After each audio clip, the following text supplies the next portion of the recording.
Hey, what up, everybody? This is Stevie Breach coming to you with the I guess, old news. Everybody knows about this now, which would be Jon Jones going up against Daniel Cormier at UFC 178. This was announced the other day. Jon Jones, a really good fighter coming off of a good win that he got over a unanimous decision back at UFC 172 going up against Daniel Cormier.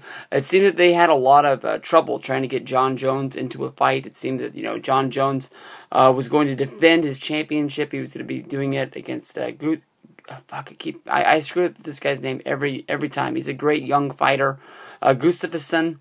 I think that's close enough. A great, I think he's Russian, but just a great young fighter who just he was a guy that I really thought had a chance to beat Jon Jones. Just from a standstill, just that bam.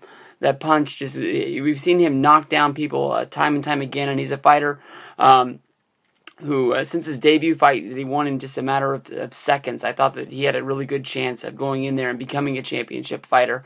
They had a little bit of time. It seemed that Jon Jones was dancing, trying to get away from this fight. It was named, I believe, for UFC 177, and then was moved again to UFC 178.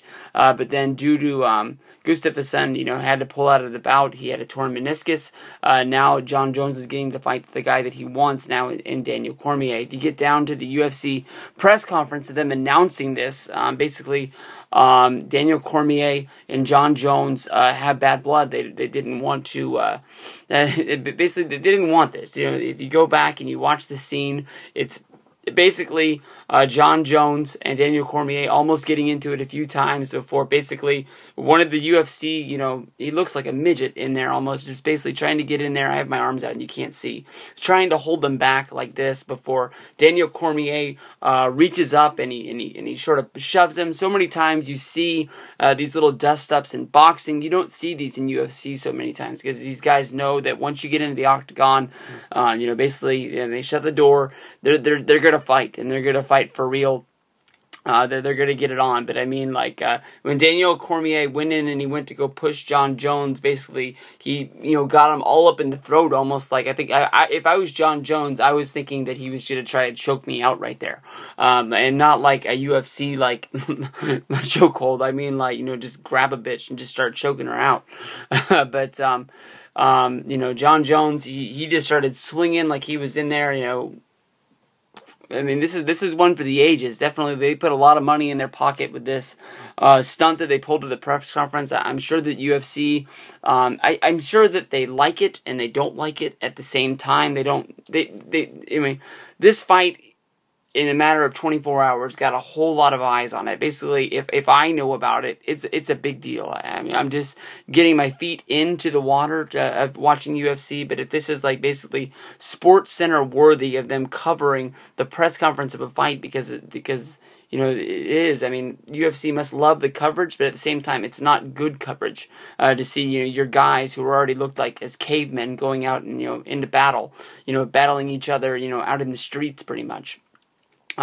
It got a whole bunch of eyes on this. Definitely UFC 178 is a fight that a lot of people probably went over and marked on their calendars. Jon Jones is a hated man in UFC. He's one of those guys that likes to run his mouth, basically, so people want to see this guy get knocked out. He's one of those kind of fighters that he's a natural, I guess you can say, heel in the business, but I'm not sure if Daniel Cormier is the guy to do it. He is a bad motherfucker, but I've seen Jon Jones go in there and fight other guys that I thought that Glover Teixeira was definitely going to beat him. If I would have had money, I would have put it on that fight, and I think that if Glover Teixeira would have changed a few things up, I think he would have had him. There was one point, I believe it was in the third round of that fight, when I thought Jones was going down, and I didn't think he was going to be getting back up from it.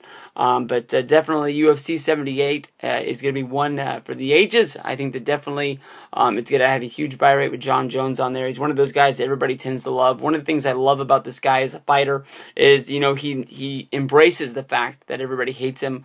But when he comes out for his entrances, he always chooses a song that, basically turns him babyface. We've seen him come out to Bob Marley. We saw him come out to Nelly, Hot in Here last time.